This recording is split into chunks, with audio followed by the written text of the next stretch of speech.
Good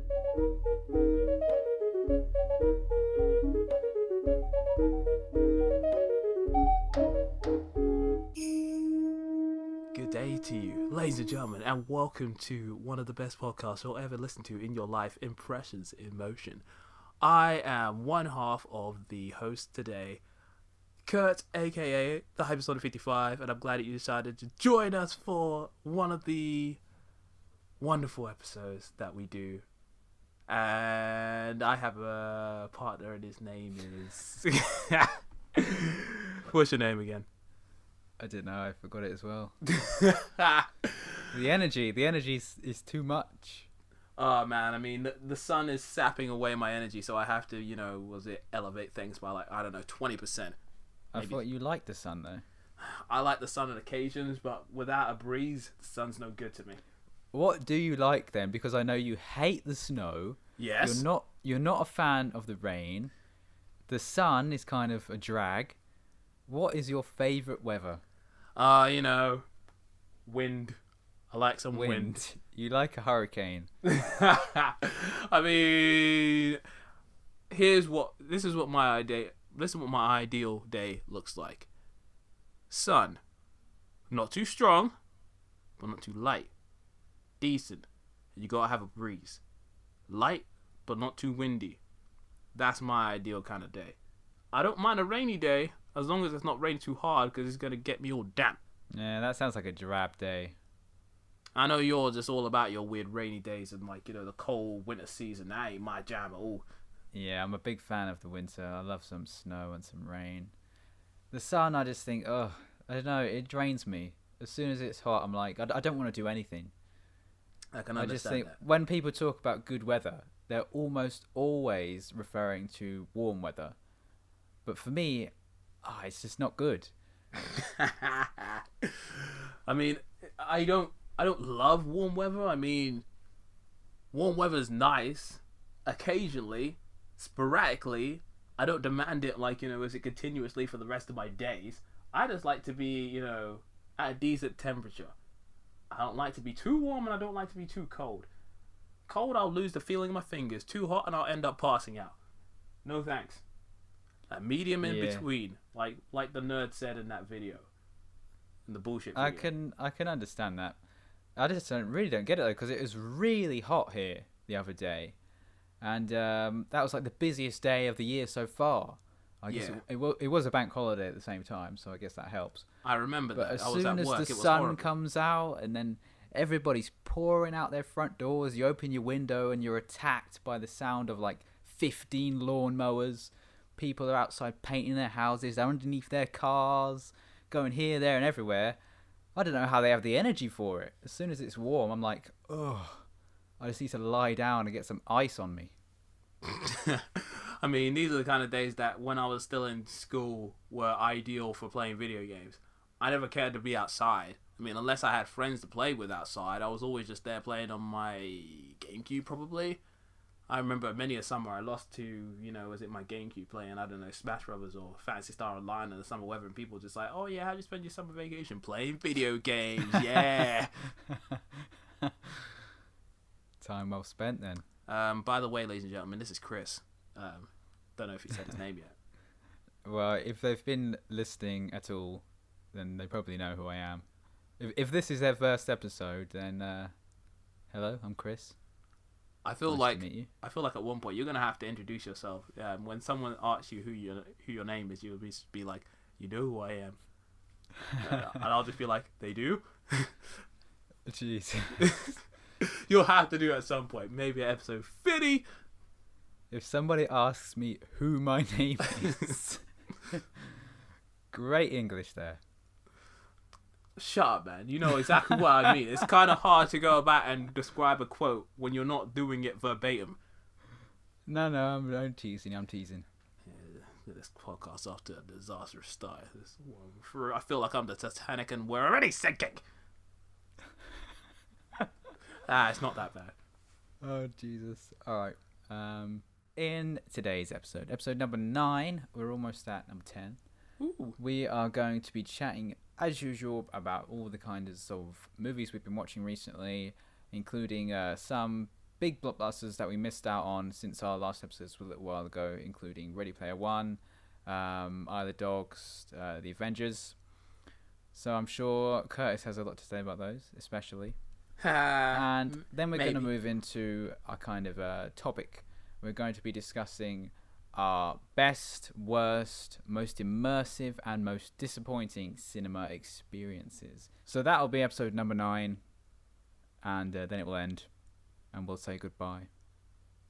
Forever. All right. Okay, so what point in March were we, like, the last time we did this? Because I've seen a good few things as of recent. 27th of March. Alright, so I'm going to blitz through these as quickly as possible. Ooh and ah. So, firstly, March 30th, which was my birthday, by the way. Haha. I ended up watching Isle of Dogs. And Happy I thought... birthday. Safe. Oh, yeah. So, Isle of Dogs. I ended up seeing that on my birthday because I was super giddy to go back and see this because I really like most Wes Anderson films. I haven't seen his entire filmography yet, but for the most part, most of his films are like, is it 4 to 5 out of 5 for me. Isle of Dogs for me was good.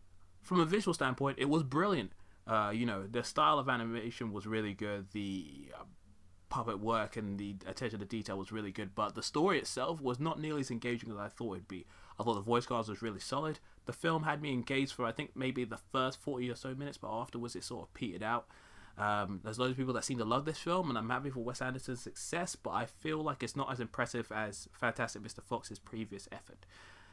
In terms of all the other films that I've seen after that, in the April month, good gravy, I saw a good chunk.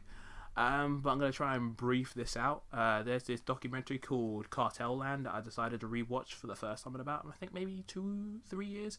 Really good documentary about, the Mexican cartel and the struggles of how to keep that whole dangerous system, in check from, the point of view of, the bad guys, the good guys, and the sort of in-between, and how there's, a sort of murky grey area between this whole sort of situation.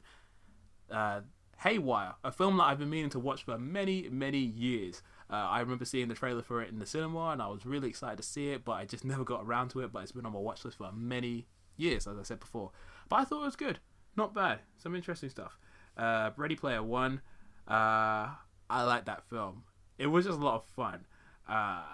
The story falls into a very formulaic kind of manner, and if you've seen any form of films in this kind of action adventure kind of genre beforehand, then you can see certain things coming a mile away. That being said, I think it's one of my favorite recent Spielberg films, just because it has a nice sense of fun to it, and obviously because I am a nerd, there's certain references to film and video games that literally just had me all giddy. Good stuff. So yeah, fun. Pacific Rim Uprising, okay. Some of the visuals are cool. The film wasn't as bad as I thought it'd be, but it just didn't need to happen. Birdman.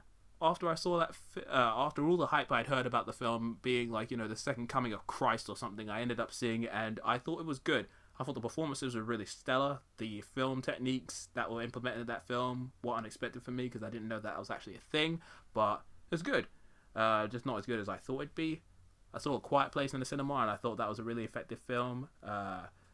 Really great use of sound, really great performances from everybody involved. Very tense, good stuff. Reminded me of Signs in a good way, but not in a good way because that film freaks me out. And then before the Avengers came out, I ended up watching most of the films from Phase 1, and I think it was Doctor Strange and Age of Ultron. So I don't need to go through any of those. I ended up rewatching The Raid recently. That film still holds up pretty well. A nice self-contained little action film. There's this other direct-to-video film, I think, that starred Wesley Snipes before he got incarcerated,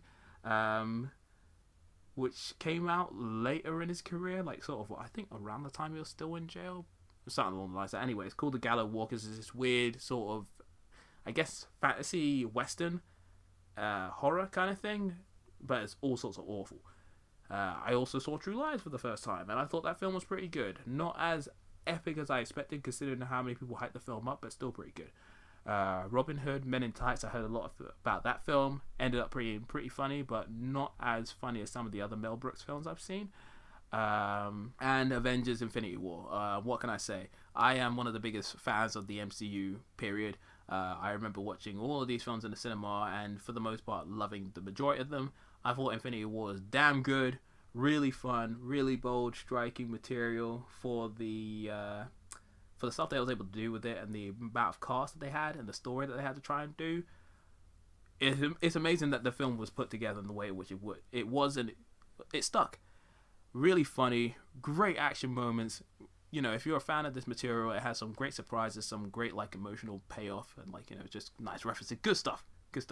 Rewatched Dredd for the first time since I saw it in the cinema in 2012, and it was good. I like it a little bit more than I remember, so that's always a good thing. The film The Rundown, also known as Welcome to the Jungle, I haven't seen that film since I saw it in the cinema, so that film was still pretty good. The Rock and Sean William Scott, good stuff. And the most recent film I've seen is Eternal Sunshine of the Spotless Mind. After all the years of everyone going on and on and on about this film, I'm like, you know what, bloody hell, screw it, I'm gonna watch it, and it was pretty good. Not nearly as amazing as everyone goes on about, but really effective emotional material. I didn't realize there were so many noteworthy people in the film, but yes, interesting revelations, really good acting, good stuff. And that's me done. Nice. You've been blitzing through films this month. Yeah, just a little bit. All right. It's your time, baby. All right. I also saw Pacific Rim Uprising. I thought, in comparison to the first film especially, which even then I wasn't particularly big on, but in comparison to that film, Uprising is just such a disappointment, and it makes the first film look so much better. And I think it really flounders when it comes to the characters and the directions it takes them in.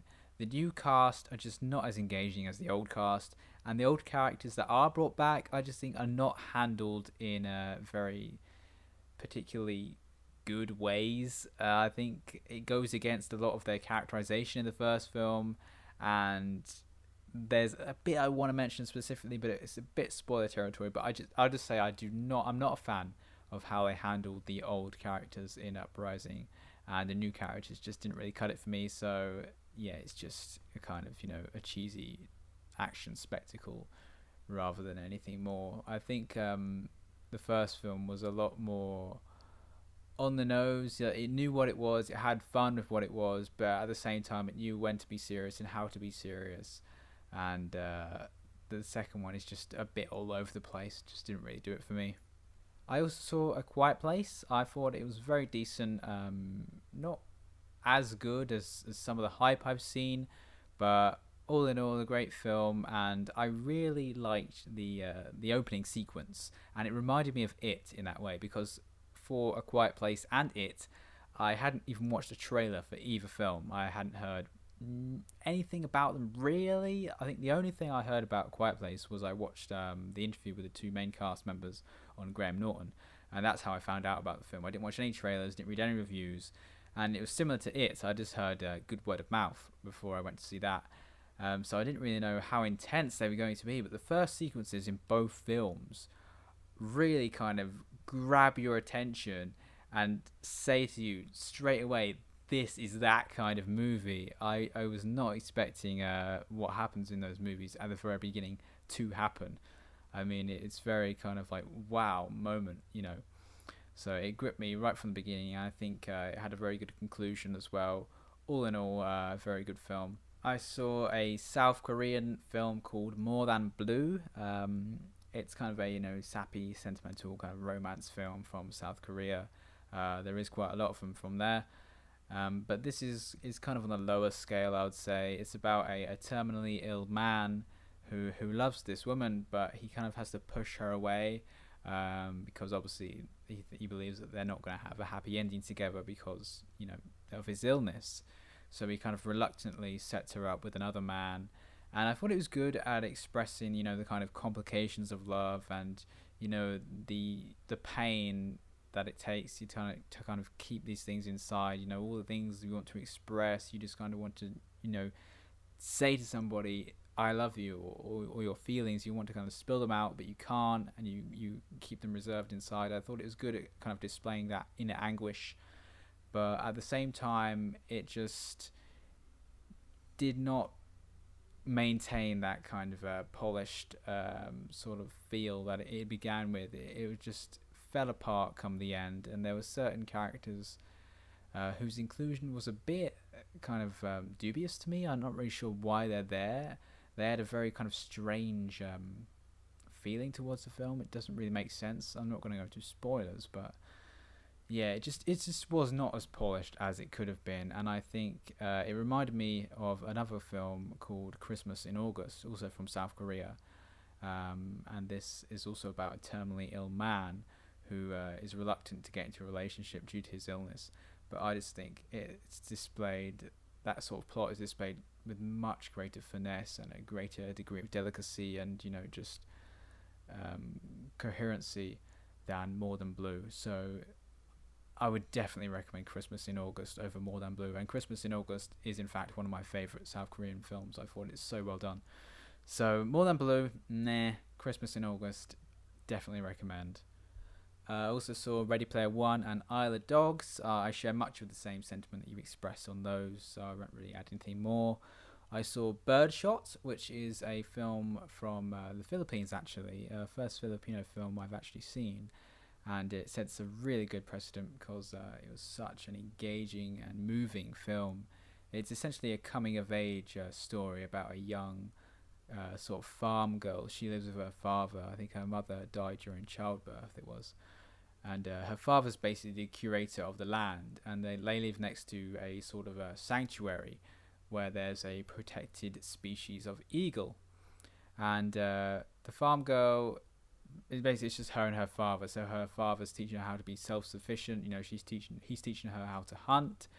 She has a hunting rifle, and essentially she goes into this sanctuary and she shoots and kills one of the eagles to kind of make a point to her father, because prior to this sequence she had failed to shoot another bird in her father's presence, and she was kind of hesitant and reluctant. So here she's kind of trying to prove she can do it, but as it would be, she shoots an eagle and it's protected, and so that gets her into a whole lot of trouble when the sanctuary kind of curator then gets the police involved, and there's this whole sort of investigation into who killed the eagle. And this is concurrent to a sort of another plot with the police, who are also investigating another crime involving the disappearance of a bus full of people. And the police themselves are very corrupt, very dodgy. And in that way, the film is sort of a social commentary, but it's also a coming-of-age tale. And the two plot lines kind of converge in the end. And it was just such a great film, I thought. Very fresh and very visually alluring as well. The cinematography is brilliant. The color palette, the framing, just the whole setting, very beautiful. So I'd really recommend Birdshot. I also saw In the Mood for Love, which is a very, very famous film. I thought it was brilliant. I saw Anthem of the Heart, which is an anime from 2015. I thought it was really good in the way it kind of combined shonen and shoujo sensibilities, but I didn't think it was as good as some of the other recent anime films like Your Name and A Silent Voice. I also saw two films from Kiyoshi Kurosawa. I watched Pulse and I rewatched Tokyo Sonata. Absolutely loved Tokyo Sonata. Pulse was great as well, but Tokyo Sonata, I think if I had to do a top 10, it would definitely be in there. I think it's such a brilliant film. I'd recommend it to anybody. And I also saw Avengers Infinity War. For me, I'm on a very different page than you are, Curtis. I think it just felt a bit soulless to me. And I'm kind of beyond it now. I'm not really too into Marvel anymore. I've kind of, I don't think outgrown is the right word. I definitely haven't outgrown it. I mean, people of all ages enjoy the Marvel movies. But, I've tired of it. There's been so many of these films in such a short span of time. I'm just, more interested in watching something else. But, I went to see it anyway. I have a cinema membership, so I went and watched it. I didn't feel bored, really. But at the same time, I wasn't particularly engaged by it. It just felt a bit soulless, a bit bland, a bit predictable in areas, and I thought a lot of the film was the characters kind of just interacting with each other and talking about what had happened or what's going to happen rather than doing anything. And I think that's a lot of the appeal of it, that like most of the fans like to watch these characters interact with each other. You know, like they like to see what Thor will say to Iron Man and so on. For me, it's just not really what I'm into. But you know, if you liked it, I can respect that. I don't think you know, it's wrong at all. People are free to like whatever they want. But for me, it's just, yeah, as I say, a bit bland. Didn't really grip me too much. But yep, that's all I've seen. Interesting. I mean, I had a feeling like, you know what, I'm going to dwell on this for a few seconds. I have to. That's fine. Because here's the thing, like, I think, I had this conversation with one of the guys I work with as well, because he said he thought the film was good, but he wasn't overwhelmed by it. I think this is one of those sort of things where the Marvel Cinematic Universe is more like a television series now than a set of films.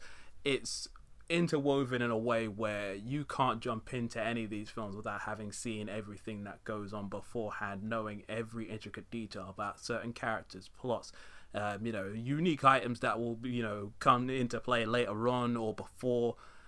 It's an interconnected network, and it's one of the sort of things that you have to buy into fairly early on.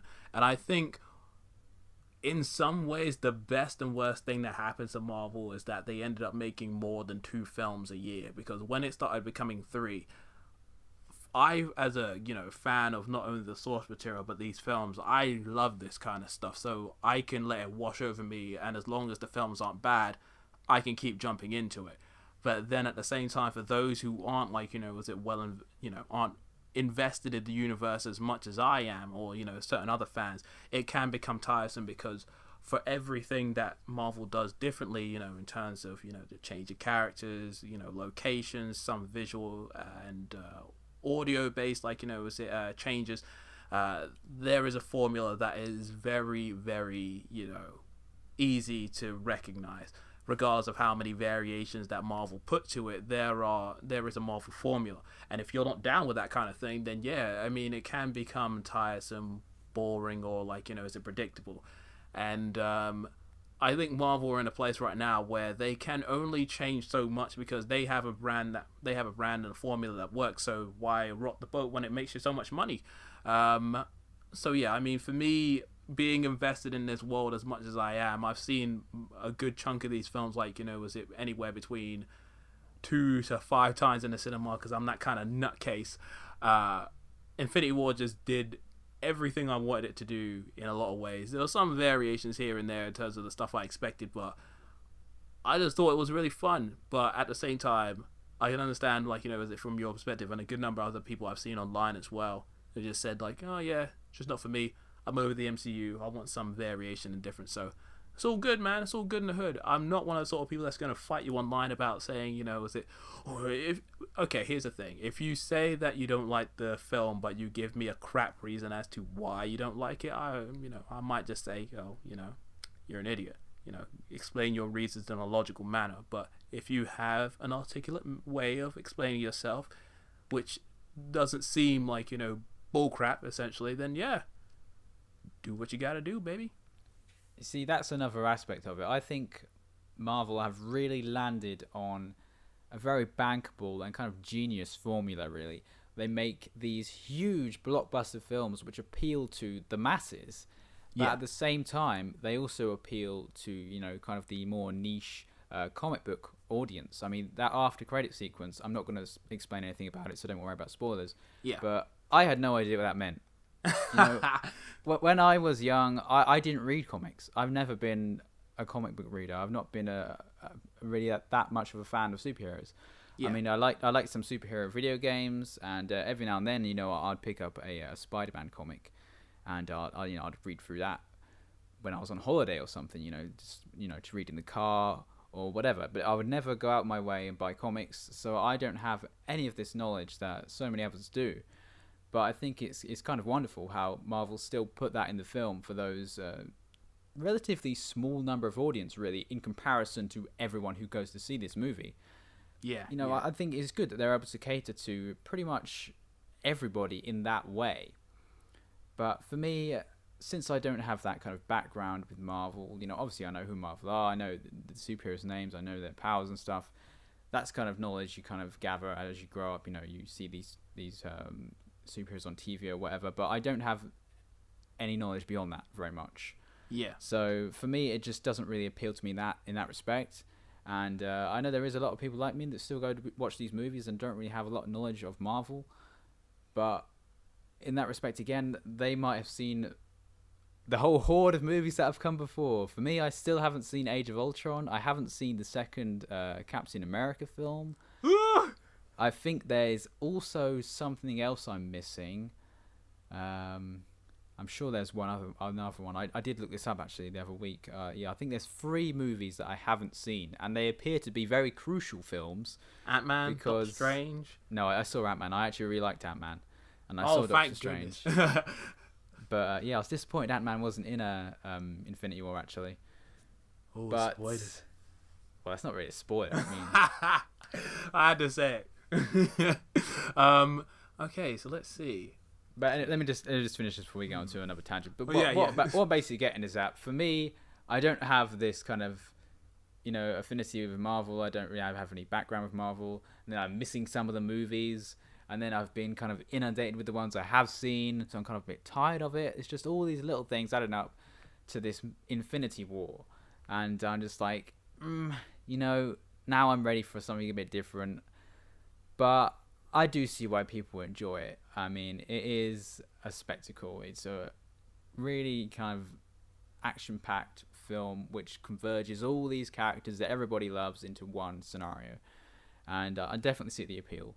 Just for me, it's just not there. And I also have to say, I haven't actually seen anyone ever say this. I'm sure there is people out there, but I have not seen anyone say that they do not like Iron Man. And I am not really a fan of Iron Man. Oh, don't worry. There are some Tony Stark Iron Man like detractors out there. And I don't like how Iron Man is really the center of the Avengers. Is that how it is in the comics?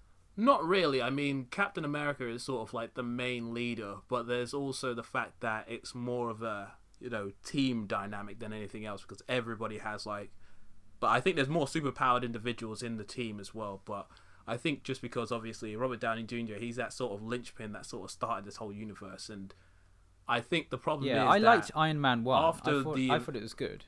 Yeah, because I think my issue with the use of Tony Stark is that with the Avengers, it was still smart for them to play off of him being the main guy, because, like, again, this is phase 1. But also because, you know, he ended up, you know, saving everybody in the end when he had to go back and take that missile into space and all that. The problem is that I think because Robert Downey Jr. became so big, the writers felt the need to go about and write everything still around him. And the fact that they've mini tangent, give me a quick sec. Basically, one of the things that annoys me about Tony Stark in the MCU now is that they've made him such a annoying character in the sense that he had a nice arc between Avengers, between the first Iron Man and like Avengers, where he was still a bit of like. Sorry. Just to mention, Iron Man 3 is the other film I haven't seen. Oh, okay, yeah. I think you might like that one. Yeah. Because you're not like, you know, big in the comics, so there's certain things that won't disappoint you as much as it does like some other people. But yeah, we'll get to that another time. But yeah, basically, you know, between Iron Man and Avengers, he had an interesting arc. He finally did become a bit more of a, you know, superhero, you know, a little bit more selfless, a little bit more understanding about the nature of what he has to do as a hero to, you know, help people out, be a good guy, and stop being, you know, such a pain in the ass. But the problem was, by the time they got to Avengers 2, it's almost like any of the lessons that the guy learned sort of just flew out the window, and they just wrote him in the same way that he was, you know, prior to everything happening. So he ends up making Ultron, and Spider-Man, he's still got like random problems that, you know, technically stem from his own mistakes. And it's like they write him in a sense that he still hasn't learnt a damn thing. So he's still making mistakes, still causing chaos with loads of people. And I'm just like, what is going on? You see, that's, I think, another issue with these films, that they have so many characters coming together in one movie. But even in their individual films, the arcs are fairly small, all they're rather straightforward, and then it's kind of self-contained in a way. Like you mentioned, Iron Man, it doesn't really progress. I kind of felt that in Infinity War with Mark Ruffalo. He kind of, as I understand it, he's been gone for like, what was it, 2 years or something? Yeah, he's been off Earth for a while, yeah. And he comes back and he's like, "Hi, I'm back," and that's that. That's that done. Yeah, It's yeah. kind of like, shouldn't there be a bit more substance to it? But I kind of get why, because they only have so much time. But then that's a whole other aspect of it. Yeah. If they only have so much time, why cram so many characters into one film? Wouldn't it be better to have like a series of films focusing on a kind of section of the characters? But they're making money, so I can't really knock them for it. But yeah, that's why I thought it was just a bit bland for me. It just lacked substance. Well, ladies and gentlemen, if you would like to hear more of these kind of topics, there is an upcoming episode I'm going to be working on that deals with these very topics, the good and the bad of the MCU, coming out 2018. Is this on Film Focus? It might be. Is this self-advertising going on again? Oh, man, we've got to spread the love all over the place. Yeah, but I don't know. We're at an interesting time, I think. I mean, I remember going to a comic shop, I think about 3 or 4 years ago, when even then, I mean, Marvel's massive now, but even then it was huge. And I remember someone chatting to actually the owner, and he was basically saying it's great because when I was young, you were a nerd if you liked comic books and superheroes, but now everyone likes it. So yeah, it's kind of strange how it's blown up in that way. But I just wonder when these movies will end, if they will end, and then what will kind of be the new thing afterwards. Yeah, everyone's trying to figure that one out right now. I think it just depends on what the next genre... It depends on what the genres are doing right now, because I reckon if done correctly... I mean, sci-fi's never really gone away, but in the last few years, there's definitely been a lot more interesting uses of, science fiction. So I reckon that could make a big comeback in a way if done correctly. And if they ever get video games sorted out, everyone's looking to that as being the next, big thing. If they can, make a good one. But that still seems like it's a far cry away, because no one knows what the hell they're doing with some of these adaptations. Good gravy, don't get me started.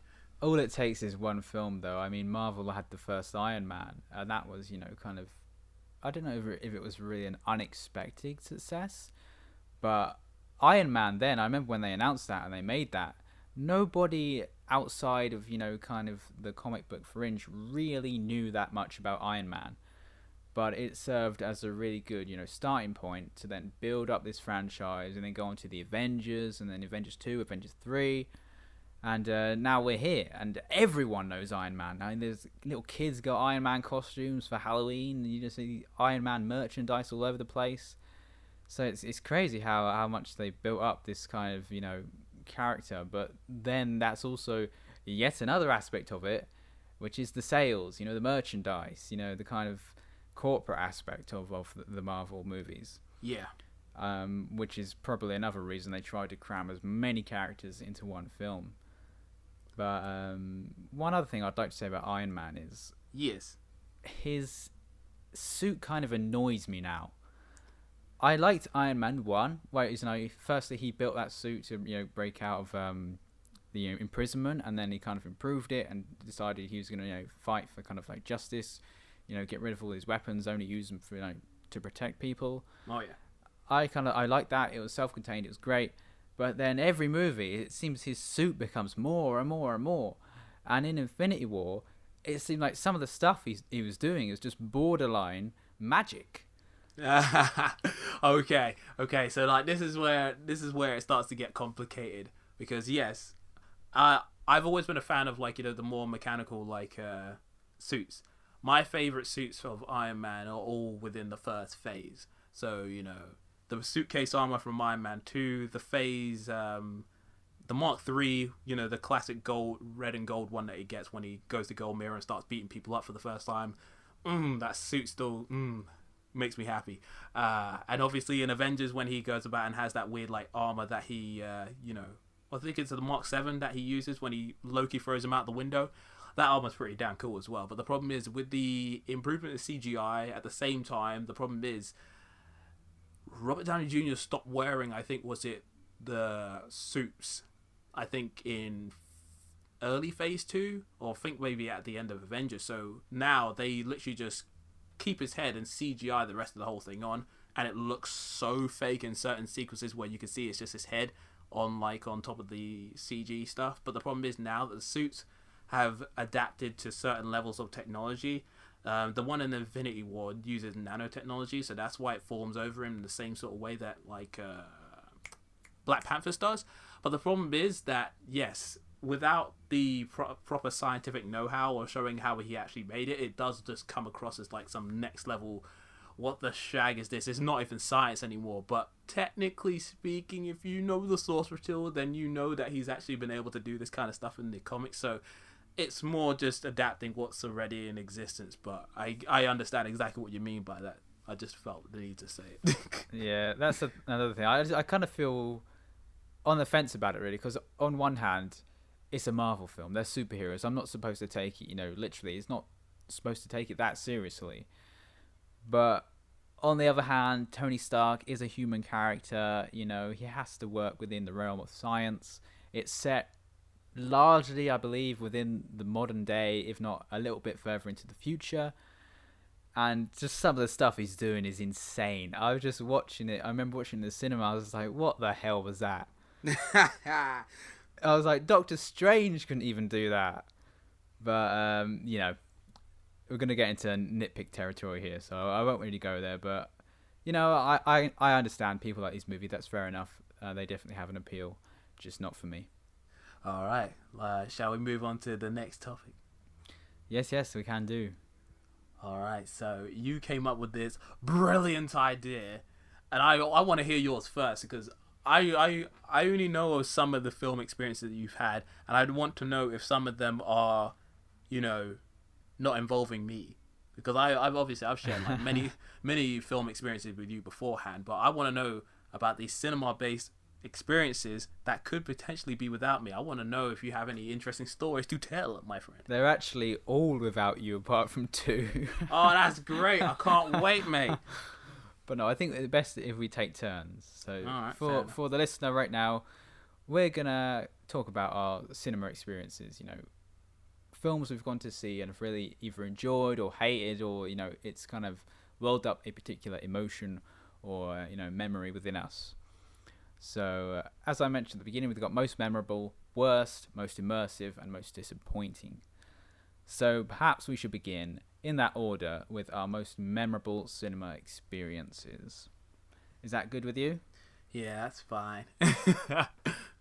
Okay, for me, the most memorable cinema experience was actually with our dear friend Alon. Oh. But you were not there, Curtis. This was when me and Alon went on our little journey to London to see the double bill of the new Evangelion movies. Oh yeah, I remember that from college. You guys were going on about that for ages and kept saying, "Oh yeah, Curtis, you missed out, and I'm just like, I'll get around to it on bloody DVD. Oh, I don't know. I don't remember going on about it too much, but I do remember when the dates came up and I was like, hey guys, we should go see these films. But I don't think you had enough money at the time, so me and Alon just ended up going. And I'd actually already seen both of them, actually, but I don't think Alon had seen either of them. So this is the first 2 rebuild of Evangelion films in the tetralogy. There's 3 out so far. They're working on the 4th and final. But the first 2, I think, are definitely the strongest out of those that have been released so far. And just on the big screen, it was one of the first times I'd really seen an anime film on that scale. Obviously, me, you, and Alon also went to see Redline. I think that was after Evangelion. And me and you went to see Ponyo at the cinema. But Evangelion on the big screen was very, very impressive. I don't think you have actually seen them, have you? Still to this day, no. They're on my watch list. Yeah, so I won't really go into spoilers, but just obviously, it's adapted from the TV series. The TV series is itself stunning, but the films kind of take it from the ground up and rebuild it. It's literally rebuild of Evangelion. All the animation is redone, the designs are redone, the plot is reworked, and they've created something that's both reminiscent of the TV series, but is in its own right, very new and very fresh and very much its own thing. And being able to see that on the cinema with all these like-minded fans around you was just very, I was going to say immersive. I guess I could include this in the immersive segment as well, but it was just very immersive. And I remember at the end of the first film, because Elon hadn't seen them, I asked him, so what did you think? And then he kind of related it to the first time he'd ever seen a movie in the cinema. Like, it was that momentous for him. Damn. So, yeah, that always kind of stuck with me. But then we went to see the second film because there was a little intermission. And when that comes to a close, just the whole cinema started applauding and cheering. And, we live in the UK. I've heard that the audience react a lot more in America to films. But in the UK, it's pretty much you go watch a movie. If it's a comedy or it has some comedic segments, the audience generally laughs or chuckles. Then it finishes and you go home. Nobody ever really does anything other than that when you go to see a film here. So to see this rapturous, kind of appreciation for the movie afterwards was just very memorable to me. And it was just a great time. I booked the tickets well in advance, so I got me and Elon great seats right in the middle, brilliant view, and it was just a really great time. So that's probably my most memorable cinema experience. What about you? Oh man, I have some generic answers, so hold on to your butts. Okay, so you know what? I couldn't pick one. I have it down to 3. So in terms of a fresh cinema-based experience, I'd say seeing the Avengers for the first time in a cinema was a big deal for me. Because like I said before, I was very invested in this whole world. And the lead up to it was, to put it in a comparison, for you video game fans out there, do you remember the wait between Millie and Brawl? How everybody was frothing at the mouth for that game. That's how I felt for the Avengers, going from Captain America #1 and seeing that little teaser trailer at the end for the 30 seconds before the Avengers came out. I was salivating at the mouth waiting for this film. And me and my mate decided to skip uni to go about and watch this film. We attempted to watch all 5 of the MCU films leading up to that point. We got through 3, fell asleep during I think was it the last so we made it through the first 2 Iron Man films and Hulk. We got about maybe 2/3 of the way through Thor before we started drifting out, and we saw the last ending portions of Captain America, and by the time it was 8 to 10 o'clock in the morning, it was okay, let's go watch the movie. We ended up watching it, and it was just to see that kind of film put together in the way in which it was just an astronomically interesting, wonderful, amazing experience that me and my mate just couldn't forget. It was just a fabulous moment. The other film that I really enjoyed wasn't even a new film, but it was Jurassic Park, actually. When that got re-released in the cinema, I think in 2013, I ended up watching that, and it was the time when the film was re-released in 3D with the post-converted 3D in it. And even though I'm not the biggest fan of 3D, I've only ever found it to be useful in a handful of films, I thought as a post-conversion, it was really good. But it also really reminded me of how much I adore that movie. It's one of the films I saw so many times on VHS. And I know the film almost backwards and forwards in terms of the quotes, action sequences, and everything. So being able to see, the introduction sequence with the raptor and Modune and that guy getting pulled into the cage, it's shoot! I love it. Just, one of my favorite quotes ever, Doxon, we got Doxon here. See, nobody cares. I love everything about that film. The quotes, the music, every actor. I adore that movie. It's just my jam.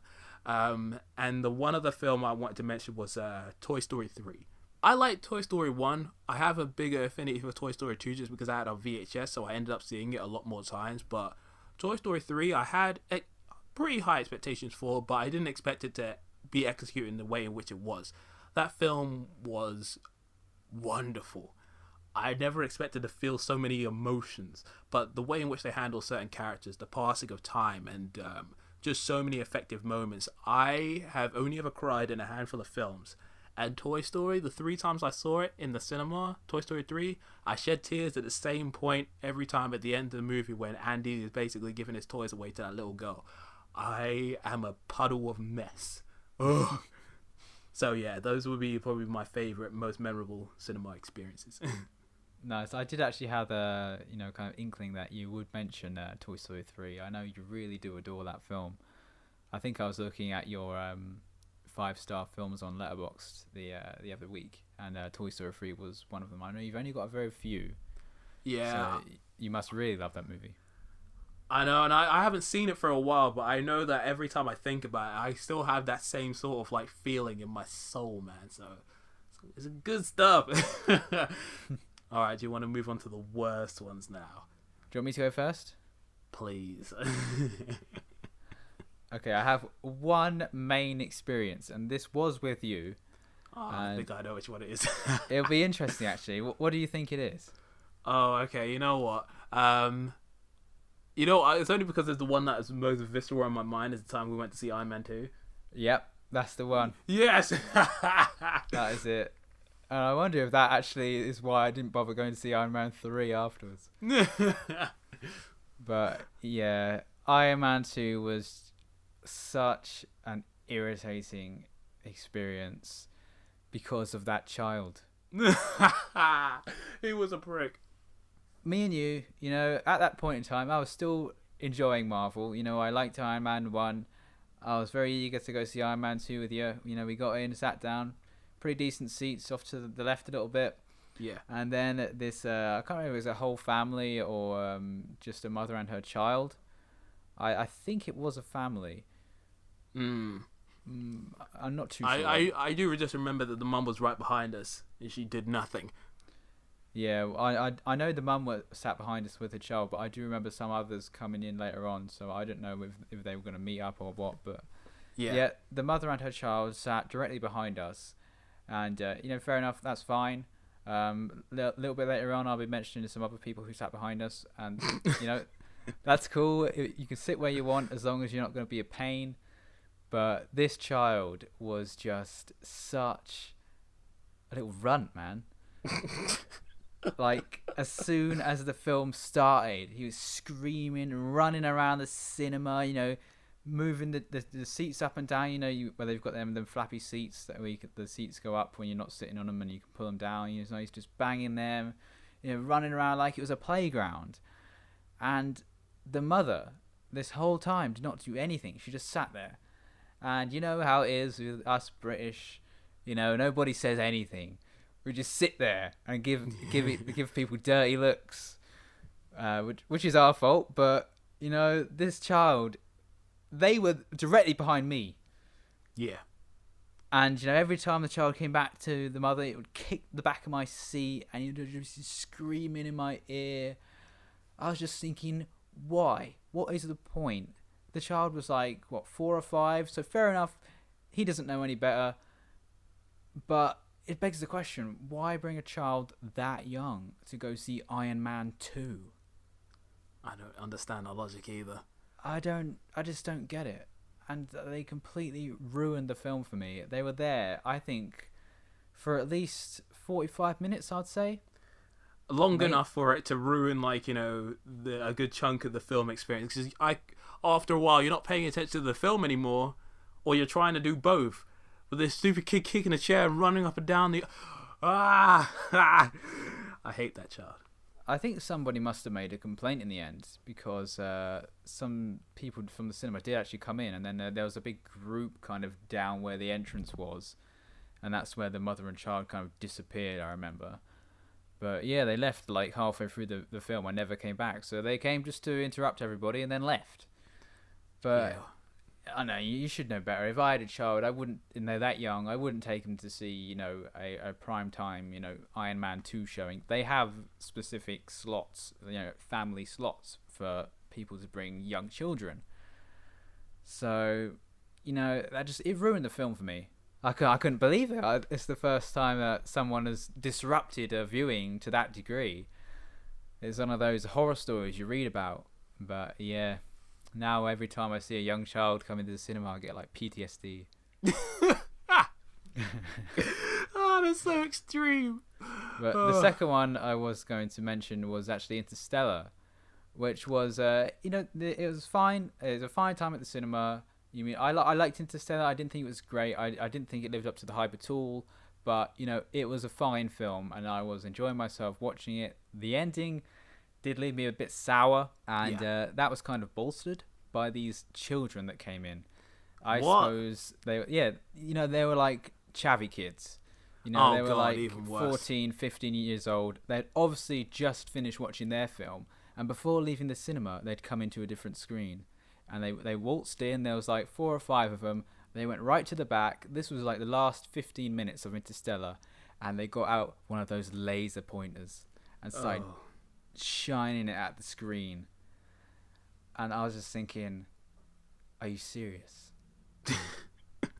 You're going to come in the last 15 minutes and start messing around. People have been sat here for 2 hours. I know you're going to come and leave them with this sour feeling. Oh my god, it made me so angry. Thankfully, the cinema staff were actually really good. They came in within a few minutes and kicked them out. But that's not what you want. When you go to the cinema, you want to watch a film. You want it to be immersive. You don't want any kind of interruptions or reminders of the outside. And then these kids come in and start ruining it for everyone. It's just annoys me so much.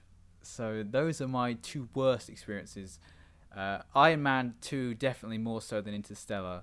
But anybody that comes into the cinema and actively disrupts it for everybody else. So filth. Oh. So yeah. I love it. There's a certain etiquette you need to follow when you go to the cinema. I'm sorry, but there is. People pay a lot of money to go to the cinema these days. I think for me, I pay every month for the membership, and if people who don't have that and they want to go see a movie, it is like £13 at my local cinema. That is like an hours and a half work. You have to work for an hour and a half to earn that money, and then people just come and ruin your experience that you've paid for. So yeah, it's a dark time to be alive when. Well, actually, you know what? God, man, I mean, that sounds so much more extreme than it is. But no. Yeah, I'm pretty sure there are worse periods in history. I can think of 1 or 2 maybe. But I totally get it. I mean, as a film fan, the cinema is one of the most sacred places you can watch things. I mean, it's different to watching it at home because, everything's dark. You're sort of sharing this experience with other like-minded people, hopefully. And you just want to be there with the screen. The only time you should ever be making noises in reaction to what's happening on screen. And for some people just to come in and be disruptive or bring their stupid children along and not be good parents, keep the children quiet or handle their children. Can't deal. But yeah, I'm gonna jump in now because funnily enough, I have a few experiences, but I'm gonna put it down to 2. Actually, Go for it. No, I'm gonna put it down to 3. Okay, so the first one that I can recall was when I went to see this nice little film called The Last Stand. It was Arnold Schwarzenegger's first role as a leading man since his term as Mr. Governor of California. And I was really looking forward to this film. It looked like fun, and literally I got in there, the film was starting, and luckily not much was happening in this opening sequence. It was a scene at night, so it was fairly dark, and I think there was a car coming. But literally as the film was starting, it was nice and quiet, and there was this old couple that came in, and they were bickering from the friggin' time they got inside. They were just like, oh, I can't find the seats. Oh, because you took too long. Oh, where is it? It's over here. Oh, are you coming up the stairs yet? Oh, I'm coming. Then one of them goes to sit down. Oh, I can't find you. Where am I? I'm over here, you fool. I can't see you. It's too dark. And I'm like, shut up, man. Just shut up. What is wrong with you people? The cinema is quiet as hell, and you stupid people are moaning about finding your seats. Maybe if you showed up a little earlier, you'd know where your seats are. The cinema's meant to be dark. there's no lights because it's an immersive film, and sure, it's a night scene because you can't see anything. What do you expect? This went on for 5 to 10 minutes, and it was only the introduction of the film. Nothing exciting had happened just yet, but Chris, I swear to God, I have never felt so much frustration for a set of people that just wouldn't shut up, man. Christ. Sometimes when people have come to the film late, I've actually seen them be accompanied by a staff member with a torch to find their seats. Have you actually seen that before? Yeah, I've seen it on a few occasions. I think it applied to a few people I've seen. Mainly more so, I think, in London than anything else. But, oh God. That was... Ugh. Oh, it sounds frustrating. What happened when they found their seats? Were they quiet then? Eventually, yes. I mean, once they sat down, they were mainly just moaning for a few extra seconds. Some people found it funny. I just found it infuriating. I'm like, just shut up, man, please. Just be quiet. No, I don't need to hear your, like, verbal diarrhea right now. Good gravy. But yeah, that's film number 1. Film number 2. There was a nice little silly film from 2013 again, but which is called Movie 43. One of the most infamous films in the comedy genre because at the time, before it came out, it was one of the largest casts that was ever assembled for a comedy film. And you had everybody in it. Any person that you'd seen in a comedic role or just that was popular at the time was in the film. God, I'm not even going to begin to look the cast up. Just put it up online and you'll see exactly what I mean. Everybody was in this. And it was like a series of sketches all stitched together in a massive film. And I was excited for the film because the cast was insane. It looked so stupid and fun, but all the film was just stupid. It was a series of what the shag am I watching with varying levels of crap. Only one of them was funny, and it was the one to do with Chloe Grace Moretz getting a period or something. And it was just funny because it was so stupid, but at the same time it's just basic humor. But the problem was everything that I dislike about American raunchy humor in terms of all the sex, drugs, and toilet-based humor and all that kind of stuff. It was there. It was your basic levels of humor, except just gross out or very rude and violent. And this is really the best you can come up with. The film just felt like a waste of time. So when I came out of it, I was just like, I've lost some time in my life I'll never get back. I just felt so empty. Oh, so that was the worst experience just because the film was that bad? Yes. It must have been bad. It wasn't the people. It was just a waste of life. That's the thing. And then there's one other, and this one's way more recent. Back in 2016, I think it was late December, I ended up watching this video game adaptation called Assassin's Creed. And my God, it was the most boring film I'd ever seen in my life. Now, I'm not like the biggest fan of, Assassin's Creed. I've not played any of the games, but I respect the lore and the mythology that comes with it. And I think just from an outsider's point of view looking in, the series just looks it looks pretty interesting. And there's just a lot of great material to mine. And I thought because Michael Fassbender was teaming up with the guy that did Macbeth, who had some pretty good material in terms of, the way in which that film was shot, the direction, and, bringing that kind of person into, a video game film, it looked like it would be fun. I mean, the trailers looked adequate to kind of crap, but that was mainly due to the use of music than anything else. And there were certainly moments, inklings of, okay, you're adapting the best stuff from the video games, in terms of some of the fight sequences and, some of the source material, but the story was so painfully generic and basic. It follows every basic plot point you could see, and it sets up for a sequel that it doesn't deserve, and the film goes on for too long. The CGI where used in excess looks awful. There's an annoying CGI eagle that shows up I think about 3 or 4 times in the film in a really annoying manner, which I just wanted to fuck off. And again, the worst offense that the film makes is it's just boring. When you're not in the past, you have to deal with all this future-based stuff, and it's just not that interesting. But even the past stuff is boring. I fell asleep a grand total of 3 times while watching this film. because it put me to sleep, and I know that I'm a tired man these days, so I'm normally like, drifting out most times anyway, but the film was ultimately boring. I had like at least, I think, was it 2 cans of energy drink, and even that couldn't save me. It was the definition of dull. Dull. It was an insult to my eyes and my life. And just no wonder people keep hating on like video game films when they come up with quality like that. I take it you won't ever be watching that film again then? Unless I'm dead for money or I am drunk. It's good I missed that one then. Okay, let's talk about the most immersive then, yes. Okay, most immersive. For me, there's 3 films in particular. Ooh. The first is one I saw with you. It's The Road. Oh, that was a good choice. And this was when earlier I mentioned how I was going to be talking about people coming into the cinema and sitting behind us again. And this was one of those films where we got there pretty early, and we sat in some decent seats, and then there wasn't many people there in the screen. I think probably about 15 to 20 people, I'd say. Yeah. And then this couple, I think they were, come in and they sit directly behind us when pretty much all the other seats are free. They could have sat anywhere else. They sat behind us, and I was like, here we go. Gonna have some irritant, whispering behind us, maybe a little shuffling, kicking our seats, how it goes when you got people crowded in one area. Yeah. But I was very pleasantly surprised. They were quiet throughout the whole film. They didn't do anything. So I'm sorry to that couple for thinking you might be annoying. You weren't. But The Road was just it was an immersive film by nature. It's just this very kind of solitary journey between a father and his son.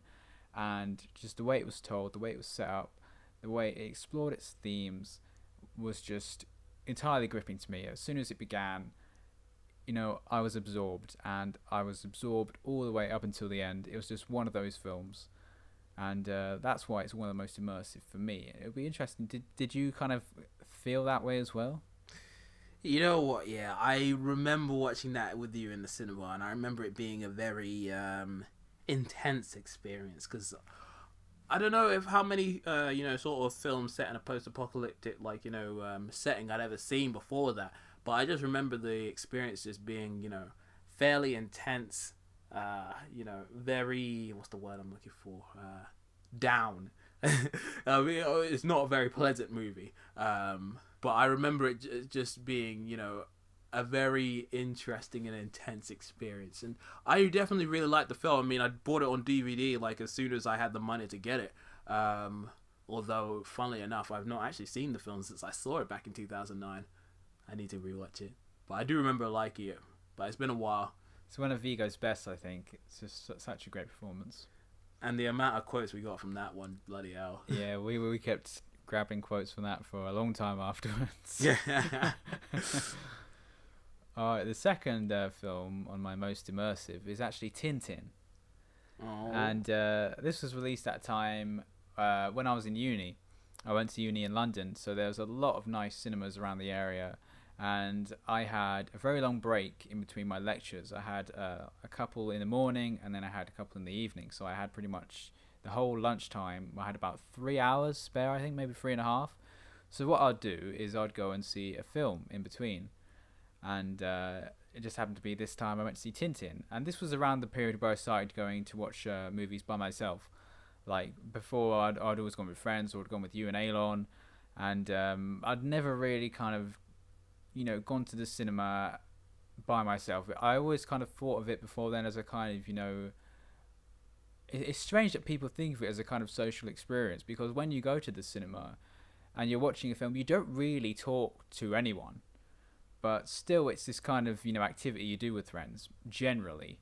But now I see most of the movies alone, so that's completely changed. But this is around the time I started going to see movies by myself, and I went to see Tintin.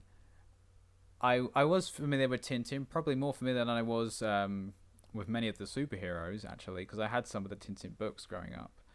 Yeah. And this was also another instance where a whole family came and sit next to me. I was fairly near the front of the cinema. There really wasn't many people there at all, probably about 10 or so people. It was on a Thursday or Friday, middle of the day. and obviously not kind of like prime time to go to the cinema. But this, I think it was the dad and his two children. They had a young boy and a young girl. Came and sat right next to me. The little girl was literally right into the seat next to me, and I thought, great, they could have sat anywhere else, but they come and sat next to me.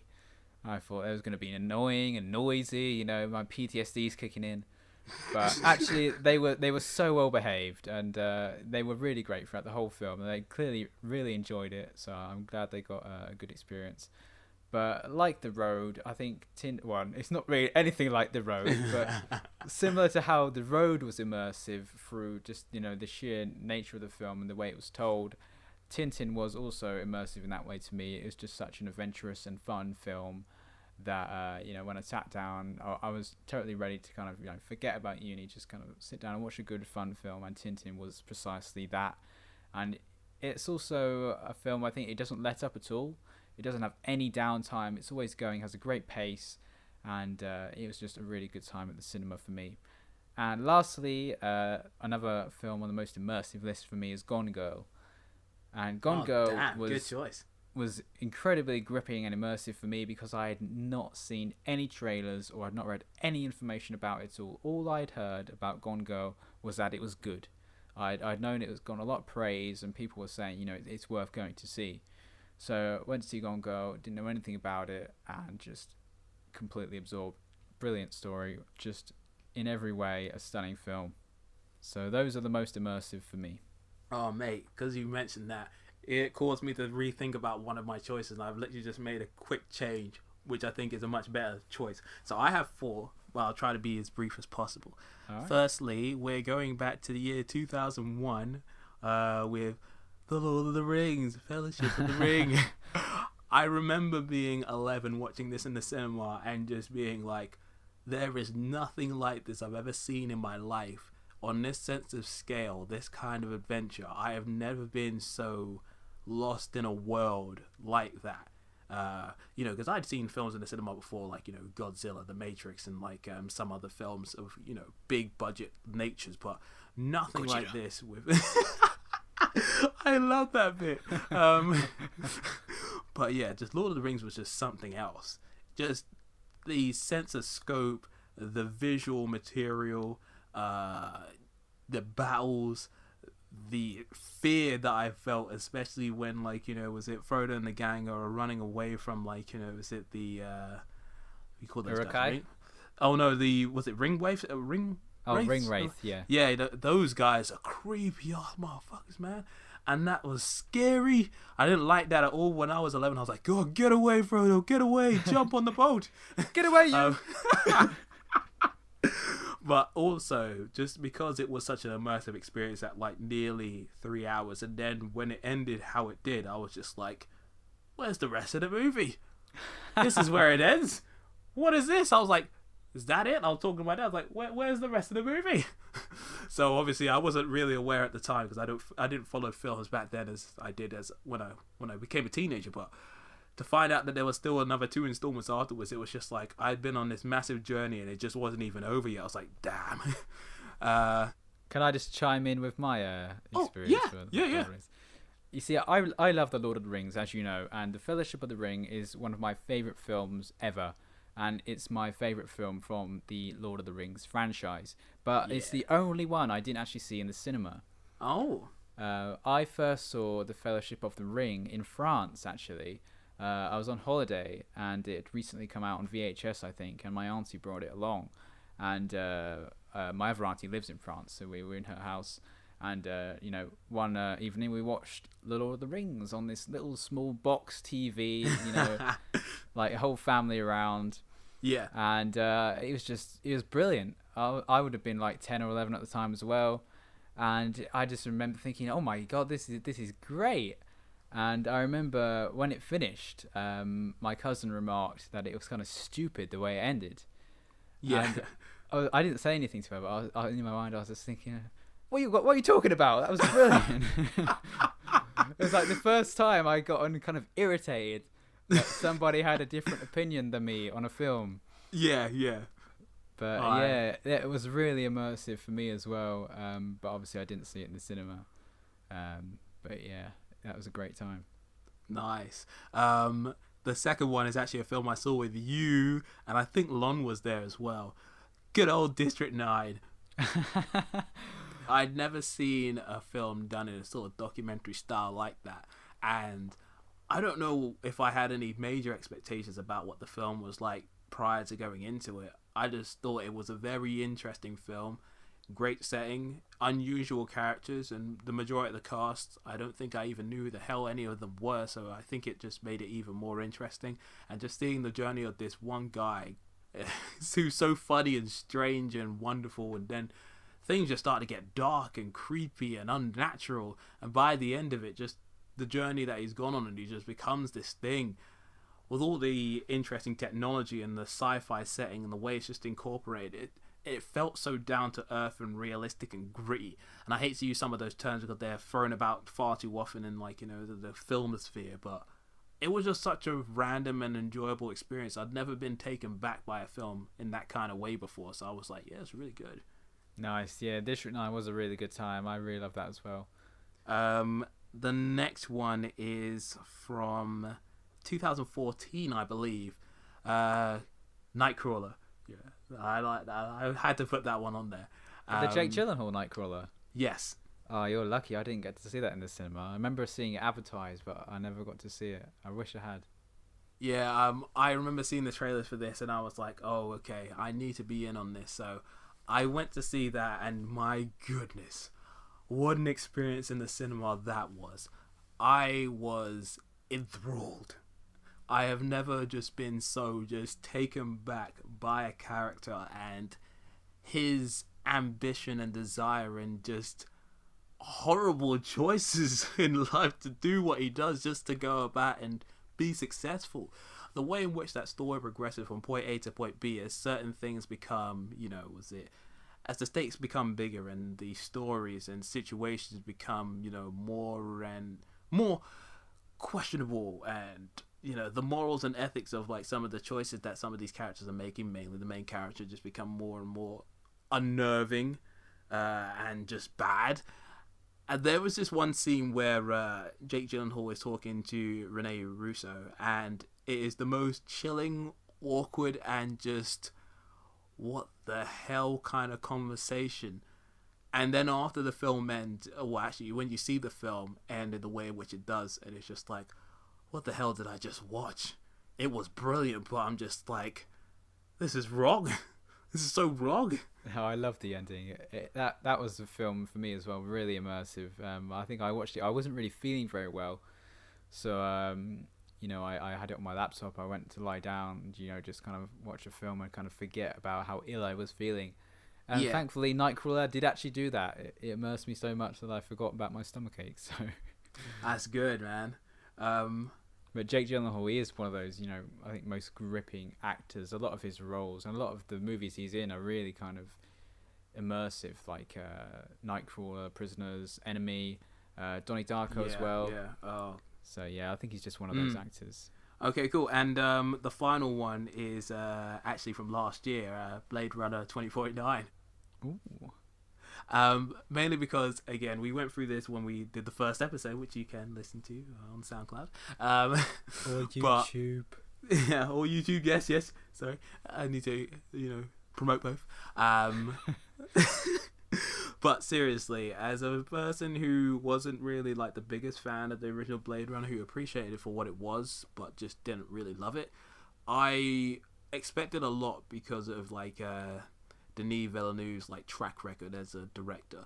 And, you know, the trailers looked pretty good. It was, like, basically an expansion upon what had happened beforehand, but with, you know, advanced technology. Some modern related cast members and some old returning ones as well. But I didn't expect the story, the scope, and, you know, just the overall film to engross me in the way in which it did.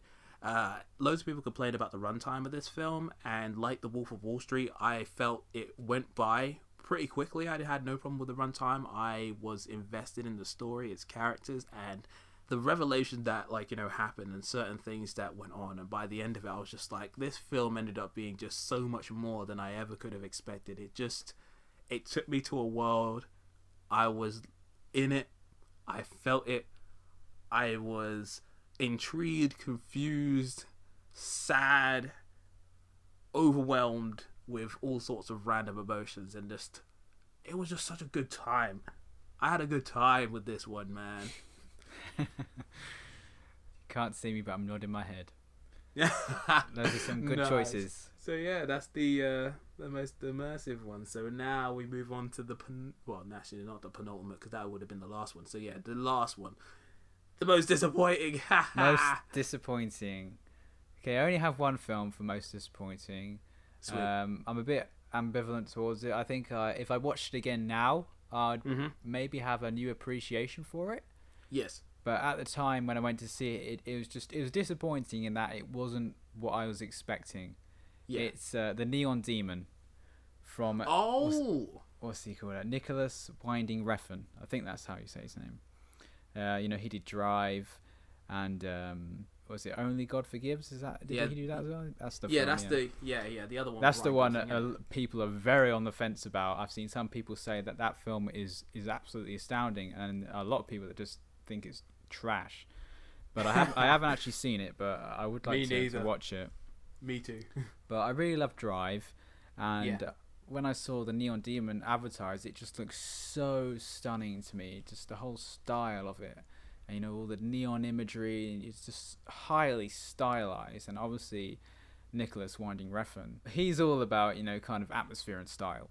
But I don't think his films lack in. Well, I say this from the few I have seen. I don't think they lack in substance to a degree where the films are then kind of empty.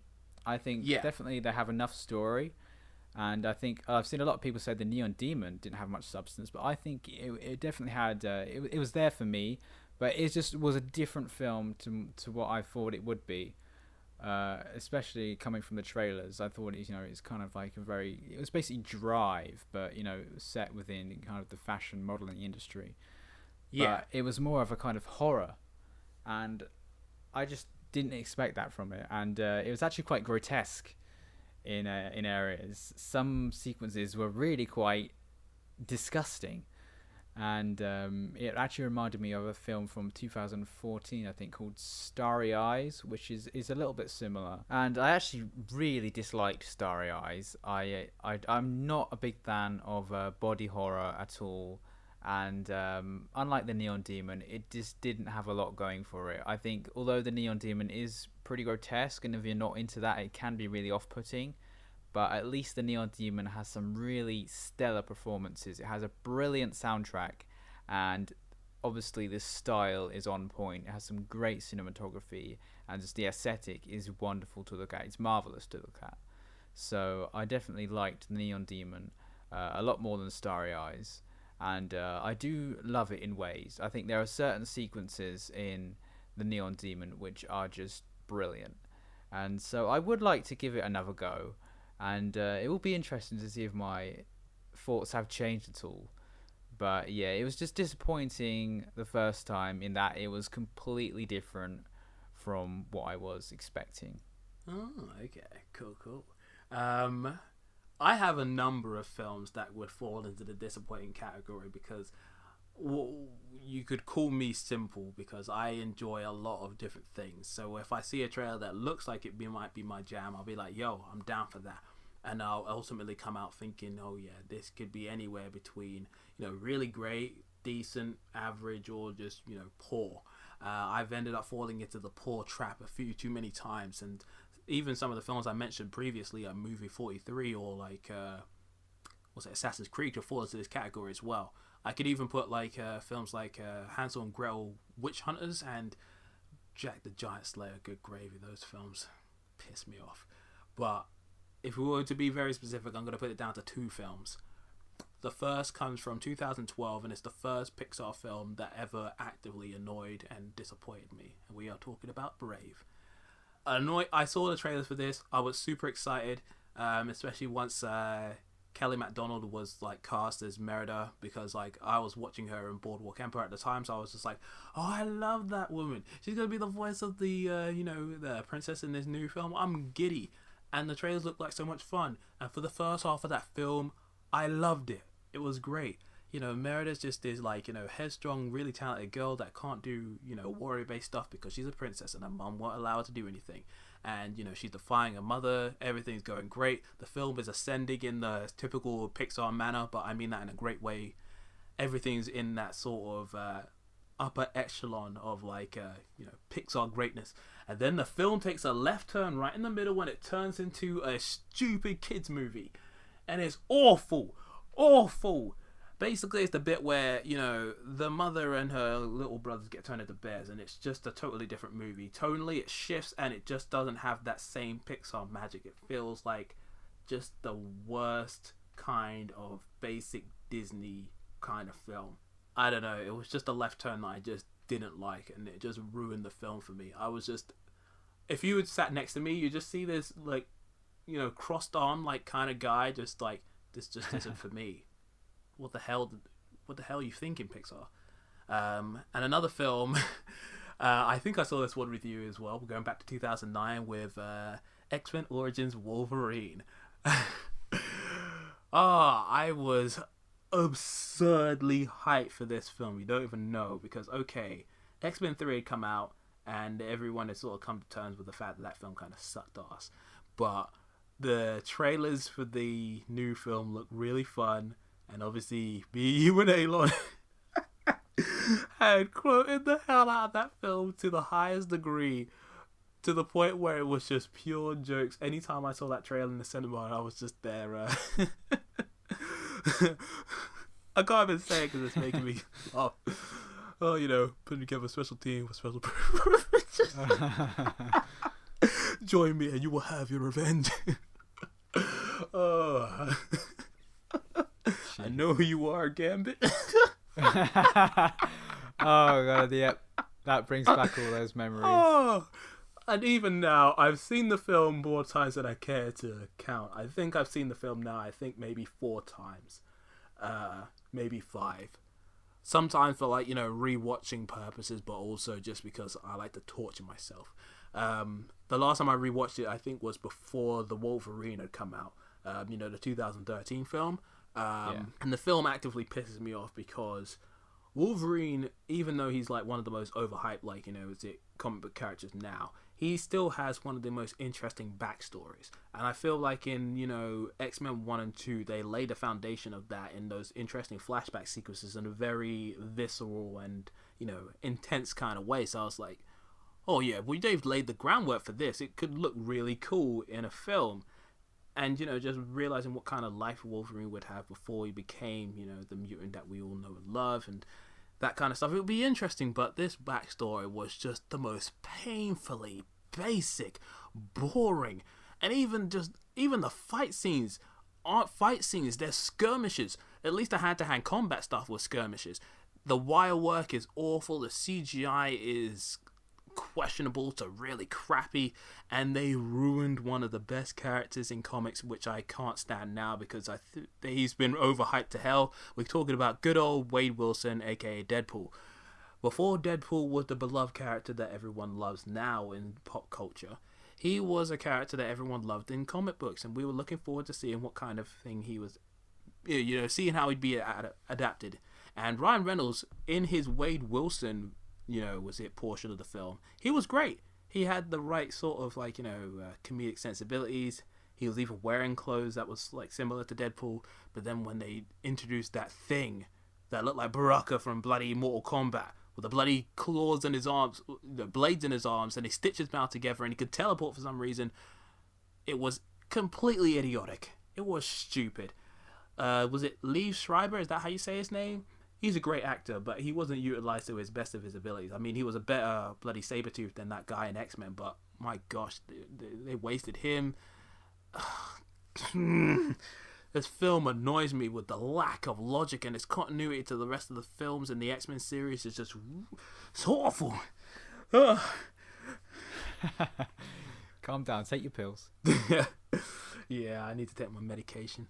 That film is just the worst, dude. On that note then, shall we wrap up? Yeah, let's do it. That was interesting. No. It would be good to kind of revisit this in a few years, see if there's anything been added to the list. Yeah. Just, oh God. Okay, well, thanks for listening, everybody. Next episode will probably be a special episode. Ooh. As me and Curtis and perhaps even Alon, who you might hear from one day, are going to be visiting the Comic-Con, as it's branded now, in London. Duh. In just a few weeks. So we're going to be doing the whole 3-day event. So we'll probably do an episode on that and our experiences we have there afterwards.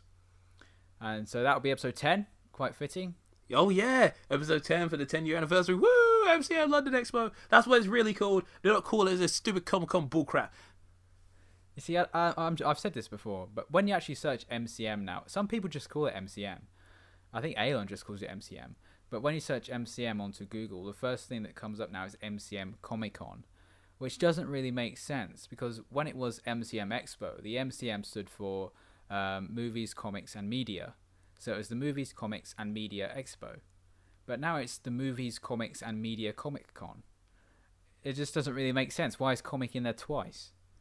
Because they're idiots, that's why. Ugh. MCM might be kind of what the managing company refer to themselves as now. Well, I don't know. Maybe they just kept the branding to try and please, both kind of peoples. I guess. But, yep. I'm going to have to, unfortunately, refer to it as Comic-Con because that's the most recognizable to everybody, on the global scale. But when we say the expo, we do mean Comic-Con. So we're going to be going to the expo / Comic-Con in a few weeks, and we'll tell you all about that and what we get up to there. Woo! So that will be at the end of May, perhaps the beginning of June, depending on how long it takes to edit. So we'll catch you then. Yes. And until then, that's goodbye from me. And this is goodbye from me. And make sure you check out Impressions in Motion on SoundCloud and YouTube. I'm not going to... The links will be in the description, in the show notes. Yes. Well, I don't know if the links are actually in the description, but you can find them. Yeah, just look them up. Or you can go to my blog, morningroo.com, morningroo.com, and click the podcast link. I've put all the information there. And we also have Twitter that Curtis runs. That's Impress in Motion. Not Impressions, Impress. IMPRESS in Motion. Yeah. Cool. Okay, thanks for listening, everybody. We'll see you next time. Ta-ra for now.